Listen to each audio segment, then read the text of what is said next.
और समुद्र अब सिर्फ व्यापार का रास्ता नहीं, महायुद्ध का मैदान बनता जा रहा है। होर्मुज से लेकर बाब अल मंदेब तक तनाव की लपटें तेज हो चुकी हैं। अमेरिका और ईरान आमने सामने हैं और दुनिया की सबसे अहम समुद्री गलियारे अब भीषण टकराव के एपिसेंटर बन चुके हैं।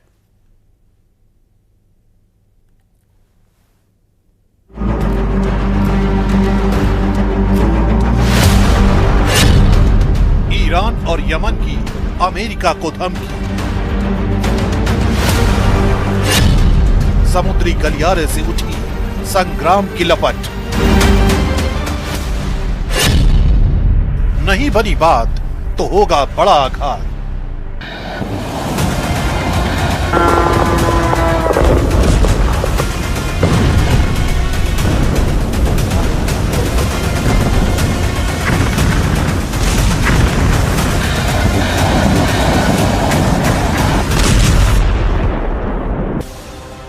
होर्मुज गलियारा दुनिया की तेल सप्लाई लाइन का सबसे बड़ा रास्ता।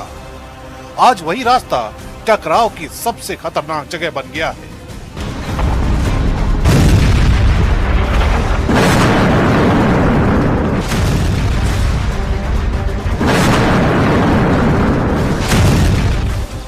ईरान की नाकाबंदी की चेतावनी और जहाजों पर हमलों की खबरों ने पूरे समुद्री क्षेत्र को अस्थिर कर दिया है।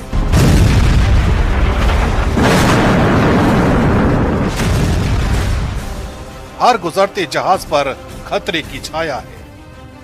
ये सिर्फ एक स्ट्रेट नहीं बल्कि वैश्विक अर्थव्यवस्था की धड़कन है। और अगर यहाँ हालात बिगड़े तो असर हर देश, हर बाजार और हर नागरिक तक पहुंचेगा। समुद्री गलियारा अब युद्ध का ट्रिगर बनता दिख रहा है।